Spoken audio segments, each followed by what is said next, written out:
Truth or Life watchers, hello again, welcome to the show. Yeah, we've got some more breaking news again over the last few days. Yeah, it is getting spicy out there, this war with Israel and Iran. All the players are all coming together now. You've got China, you've got Russia. Iran now is pulling everyone into this war now, definitely pulling everyone. It's all coming together. But I'm just going to go straight into the news on this news piece here from Al Jazeera. Putin, Xi, criticises Israel's attacks on Iran, urged de-escalation. So I'll go straight into this. So the Russian and Chinese leaders agree there is no military solution to the dispute over Iran's nuclear ambitions. Russian President Vladimir Putin and his Chinese counterpart Xi Jinping have called for de-escalation in the conflict between Israel and Iran following a call between the leaders. The president showed a united front in their response to the escalating crisis on Thursday after their shared geopolitical rival, the United States, indicated it had no ruled out joining Israel's strikes on Iran. Yeah, so you've got China there. No doubt Russia's doing the same thing, but China have already supplied over 1,000 missiles to Iran to get the stockpiles back up again. They are helping. They're all involved. You can see where this is going there. During the call, Xi called for major powers to help cool the conflict in a thinly veiled reference to Washington, Russia, which has a strategic cooperation pact with Tehran, says it has been urging the US not to strike Iran, warning it would dramatically destabilise the region as risk for a nuclear disaster. Following the call, Kremlin aide Yuri Yushakov told reporters that Putin and Xi strongly condemn Israel's actions which violate the UN Charter and other norms of international law. News agencies reported both leaders fundamentally believe that there is no military solution to the current situation. Issues related to Iran's nuclear program, it said, adding that a solution must be achieved exclusively through political and diplomatic means. Yeah, you got Iran. They keep saying, don't they, that they nearly, they're enriching the uranium for the nukes. They're nearly, it's nearly complete. They've already got them. They're already there. You've got Russia and you've got China. You've got Russia there with the biggest stockpile of nukes in the world, over 4,000. And who's to say that they've not stuck some nukes into Iran, to help them? It's crazy what's going on. You've got Russia volunteers as a mediator. Putin's presented its country as a potential mediator in the conflicts over Iran's nuclear program, but so far has not been taken up on his offer. Yeah, apparently Trump's laughed at that. He's actually scoffed at and laughed at Putin putting himself out there to be a mediator between Israel and Iran. So it's they're not the best of buddies, are they? If you can see what's going on here. Yuzakov said that during the call, Putin reiterated its suggestion of mediating the dispute. Xi expressed his support as he believes it could serve to de-escalate the current acute situation. Chinese state media reported during the call Xi had called for all parties, especially Israel, to cease hostilities as soon as possible to prevent a cynical escalation and resolutely, I think I pronounced that right, avoid the spillover of the war. He added that major countries with special influence in the region should step up their diplomatic efforts to de-escalate the situation. Chinese state media reported an apparent reference to the US.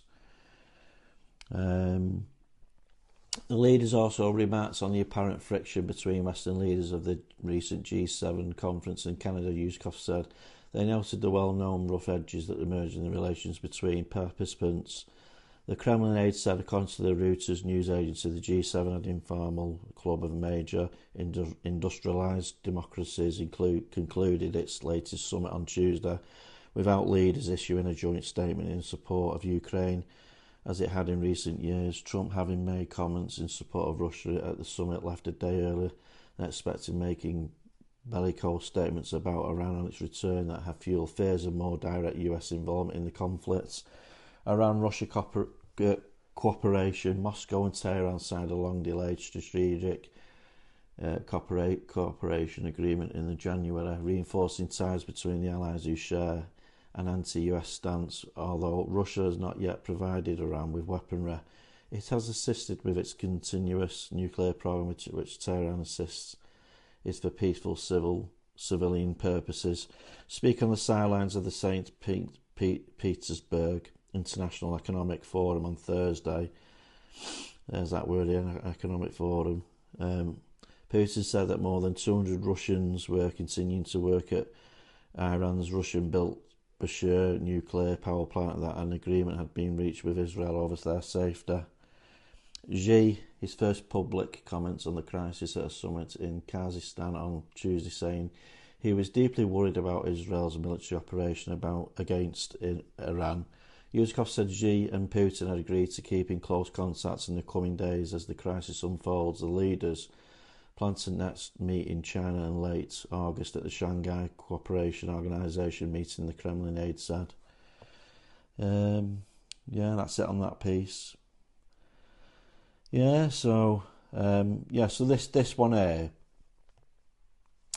Putin, Xi criticised Israel's attacks on Iran, urged de-escalation.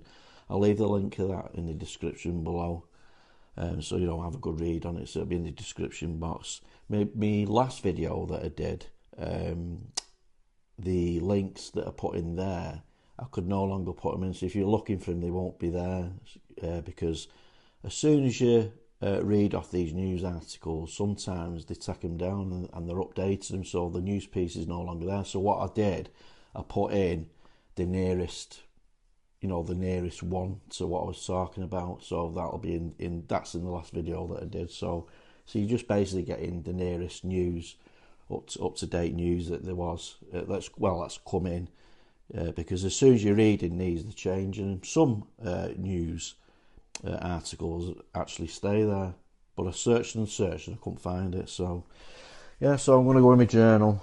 So Iran, they're pulling everyone into it now. They're pulling everyone together. Persia, Elam.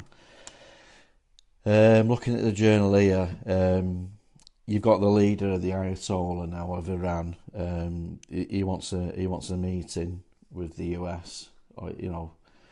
Trump's put himself out there to show the world, the public. He has tried to negotiate a deal, but they kept on putting it off. Then they keep putting it off.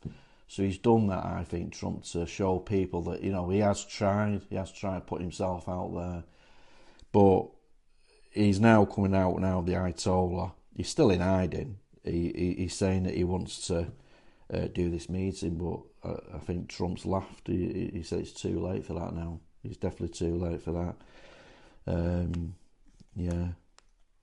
And they've already said, Iran, that they're never going to give up. They're never going to, they'll fight to the death, basically. This is the mindsets of these people. You've got an attack on a US embassy that's happened. Well, it was near the US embassy. It didn't actually, it was a missile, but it nearly struck the US embassy. But it didn't physically knock it out, but it was near it. So, this is from the Iranian side. You've got China, you've got Xi Jinping, I can't pronounce his name, Xi Jinping, the leader of China. He's come out in a statement now, and he's basically said the world can move forward without America. There's no respect there now. There's just no respect from China now. So you can see where this war's going. We're not already in World War III. It's just that no one's had the memo yet, but we're definitely in it. You've got the US Nimitz, which is an aircraft carrier, which is in the Mediterranean Sea. That's come alongside the US Carl Vinson. So they're in they come out in the Mediterranean Sea side by side together in harmony. So they're going to be, so they mean business, the US. like I say in previous video, you had the I think it's 2025 air refuelers that are up in the skies with the Israel Air Forces to help them to refuel.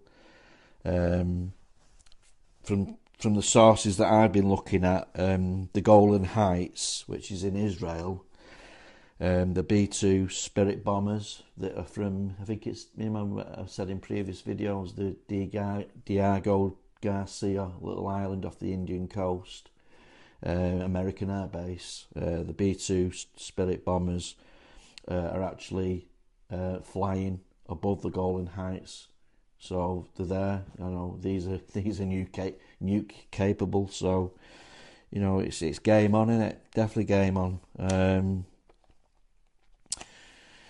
Trump's come out in a statement and he said that he's in hiding. He's actually physically said that he won't, the Ayatollah, that he won't kill him. He won't kill him yet. Not as yet. Not for the time being. You know, they're coming out with words like that. Crazy. You've got Russia and Turkey, like I've said in previous videos. They've been in talks again over this Israel dispute with Iran. Because you know, throughout history they used to hate each other. Now they're best of buddies. Yeah, they're all singing "Kumbaya" now, aren't they? They're all thingy now. Best of buddies. And Turkey, they hate Jews with a passion. They hate them. Crazy. And then, like I said before, you got possible nukes that could be given to Iran through Russia and China, because China are already supplying them with missiles. And this war now is just going to intensify. It's just going to it's bubbling. The Middle East is on fire, and we've just had, going back to my journey, you've had another earthquake in Indonesia that's just started erupting, and this one's a mega one as well. It's a mega earthquake.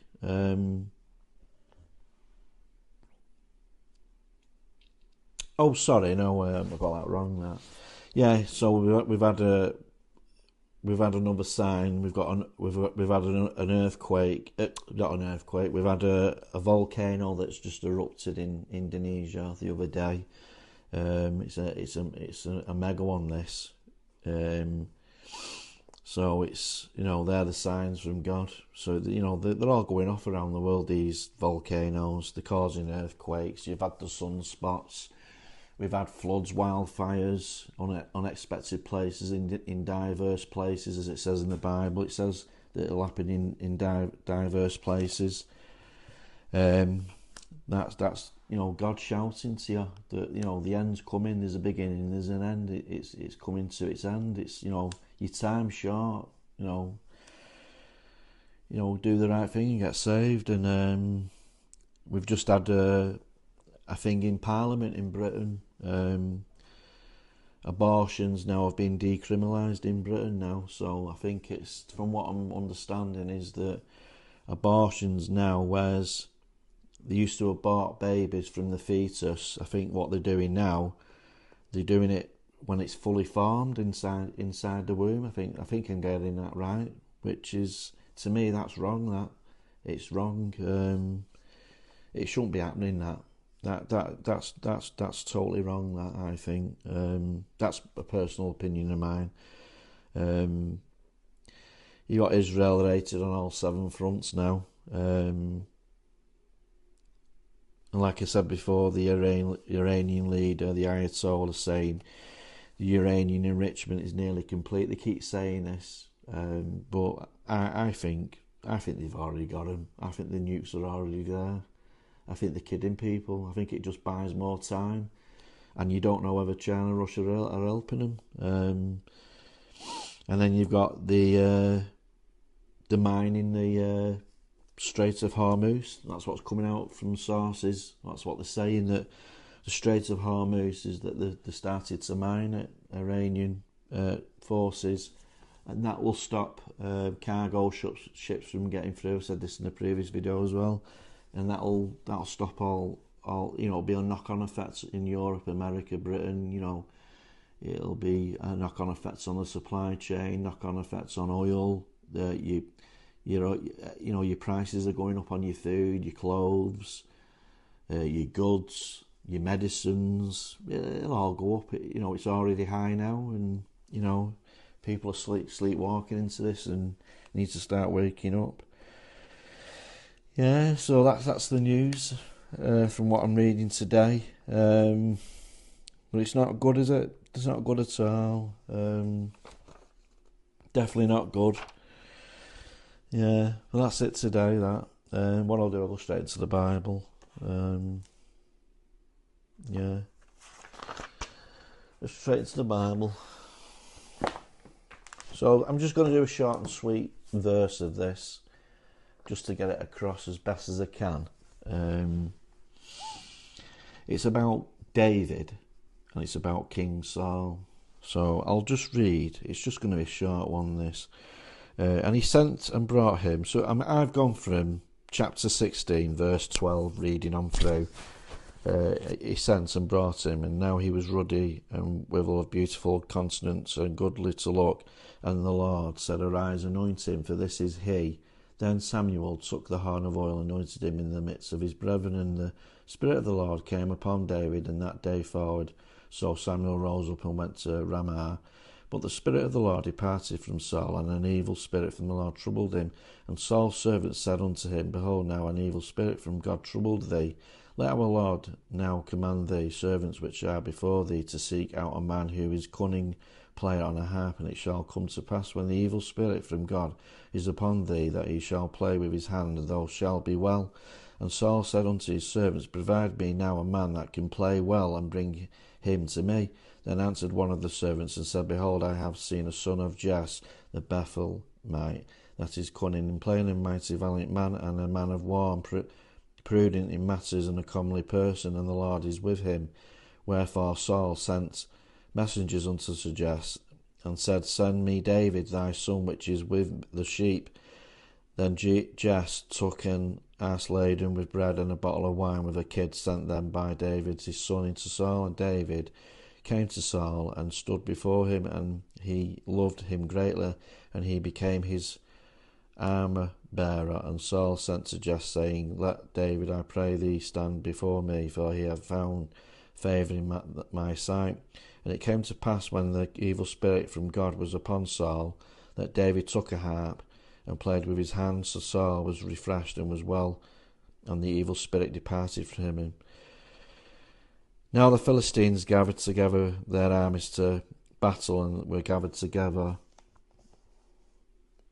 and Shaw, which belonged to Judah, and pitched between Shola and Azekah in Ephesidimin, I think I pronounced that right.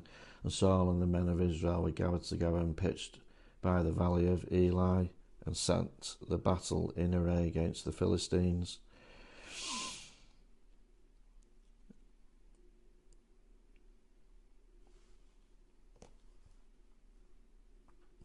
Yeah, so the moral of the story is that King Saul was anointed by God. He was chosen by God, and he was the first king of Israel. So he's the first king of Israel to be over Israel as a king, and he was so blessed by God. But along came David, which was also anointed, and he was chosen. But the thing with King Saul was that when David come along, pride started setting in, and then he started, jealousy started setting in, envy. He had too much pride, and then he started overlooking Daniel. Because I've wrote a few things down here, I've jotted a few things down here in my journal about it. So he was blessed by God, and then he started, and then in the beginning he was doing all the right things. King Saul, he started, he was like a people's champion. He started doing all the right things, and as time went on, he started doing things his own way without God, and God was displeased with that. God don't like ugly. And then what happened was then he started looking for another man, which was David. He seen his heart, he had the right mindset, and he chose David because he knew that David was going to take his place. He knew that, he ordained him for it, because Daniel was anointed. He was the future king. He was a leader. He went through the wilderness. He went through the valley shadow of death. He was a people's champion. He was chosen. He was ordained. He went through the pain, and then that pain led to his future. All that pain, and what King Saul didn't understand was all the hate and all the jealousy and all the envy and all the overlooking. What he didn't realise, King Saul, is that he was actually elevating David into his position, because God's got a plan.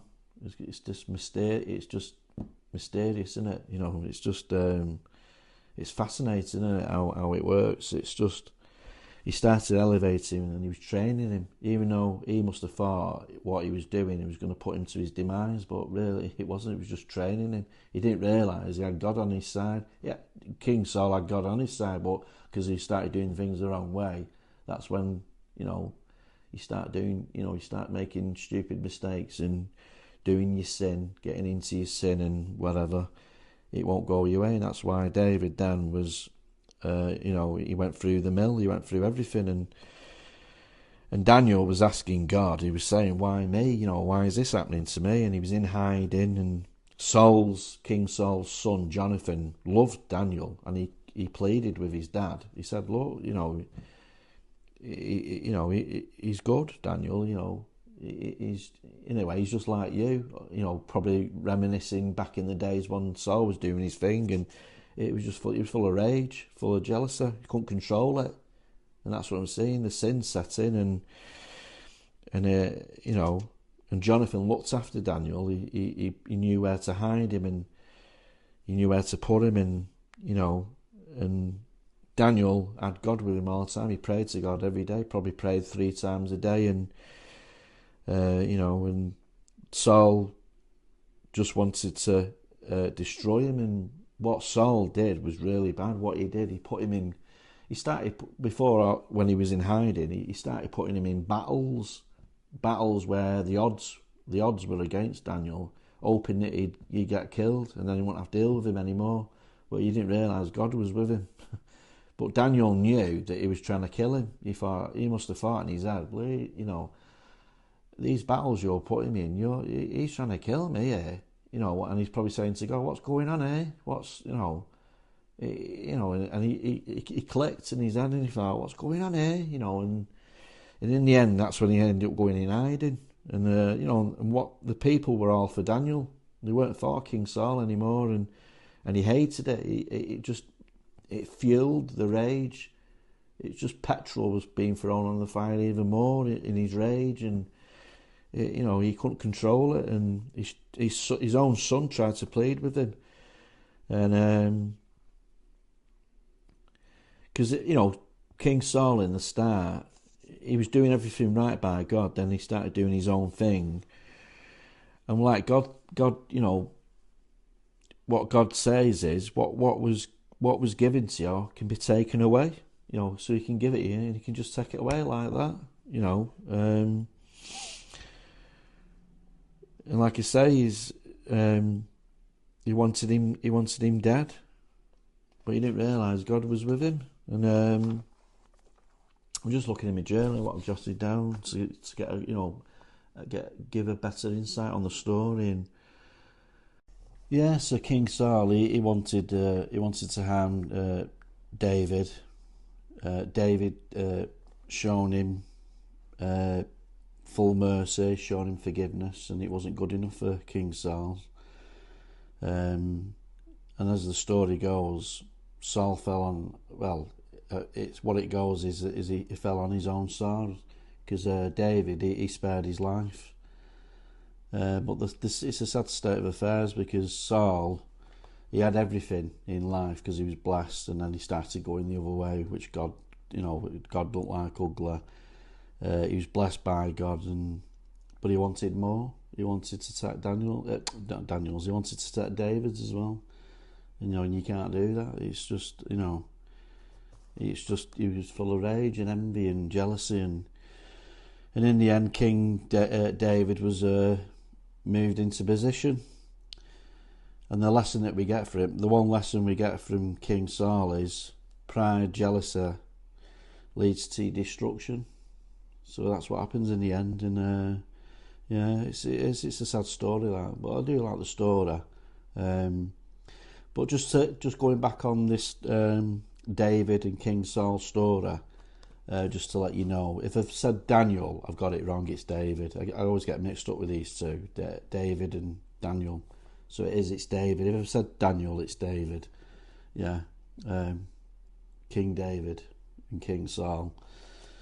Yeah, so that's it. I hope you've enjoyed the video, and I hope you've enjoyed this story as well, and I hope you get something from it. I hope you resonate with it, and I hope you've been doing something interesting today. The sun's been out. It's been good today. Been great weather. Just hope it's I hope it stays like that. It probably won't do though. So I'll be covered in the blood. Get saved, because it's dying out there. It's going south.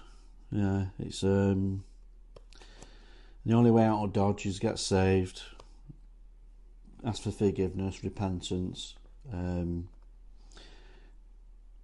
Seek him with all your heart, and he'll come to you. Jesus will come to you. If you're there for him, and you've got time for Jesus, he'll have time for you, definitely. And get every sin whiter than snow. Ask for forgiveness and repentance. Believe on him. On the third day he rose, defeated death, crushed death, killed death.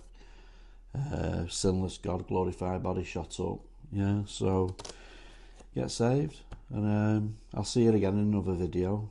And I'll wrap this one up. And as I'll say is, bye, see ya, and as usual, shalom.